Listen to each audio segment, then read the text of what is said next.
Hello again. We'll start in Ethiopia. Gunmen have attacked a bus in the west of the country and killed at least 34 people. The assault happened in the region of Benishangul Gumuz. It's raised concerns over deteriorating security amid a government military campaign in the north.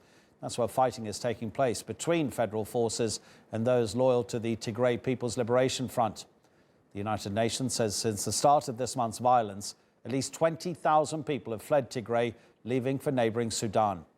The TPLF has also claimed responsibility for rockets which were fired on Saturday at the airport in Eritrea's capital, Asmara. Mohamed Olad is the editor-in-chief of Jigjiga Herald. He joins us now from Kansas City. Mohamed, thank you so much indeed for your time. How is this dispute between the federal government led by Abiy Ahmed and the TPLF up there in Tigray developed into what looks now like a proper war? Yes, thank you, TRT, for having me.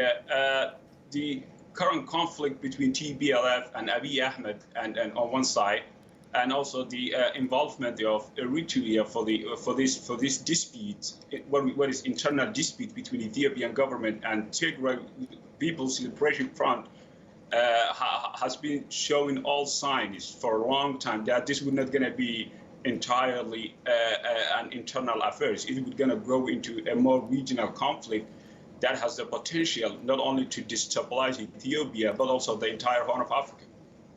What do you think of those dangers? I mean, across the Horn of Africa now, everyone is wondering whether this thing is going to actually go beyond the borders that it has. And we've already had an attack in the west of Ethiopia. We've had the TPLF saying, yes, it fired rockets into Eritrea. What are the dangers and how real are those dangers of a wider conflagration?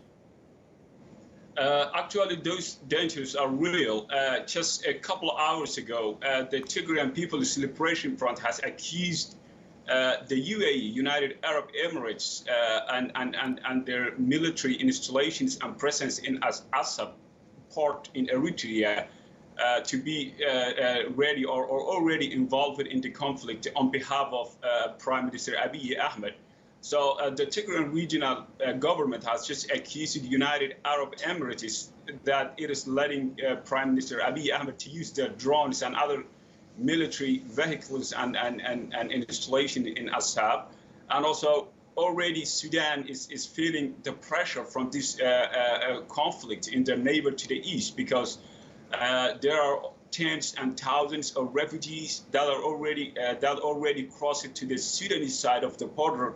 And this has also a potential to create both a humanitarian crisis and a security crisis for Sudan as well.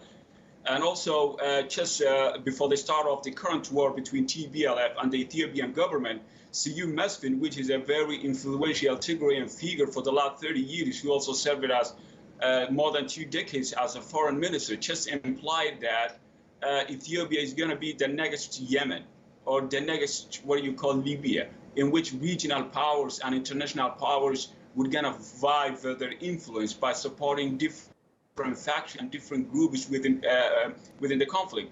So he already hinted that as long as Israel is involved in this war on behalf of the president, the prime minister and his government, central government, there is the likelihood that other regional what you call powers and international powers, including Egypt, the United States, and all other interested parties, were also going to be involved in the conflict. Mohamed, I wanted to get your take on Abiy Ahmed, the Prime Minister, and his decision to launch this military action in Tigray. Now, this is a man who wins the Nobel Peace Prize for ending his country's conflict with Eritrea and then can't make peace with Tigray. Did he do the right thing? I mean, he says he had no choice, that he had to send the military in. Actually, that is the Prime Minister's characterization of the war in Tigray as a necessary war, or a just war, or as they call it in their media engagements, law enforcement operation, is not actually quite right. The situation in Ethiopia has been deteriorating for the last year or more. And we have been also, some of us who were also involved in Ethiopia and the regional politics were actually sounding the alarm that this is going to be a very tragic incident, consequences.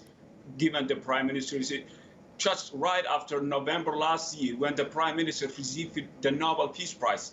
That is when everything changed to the worse.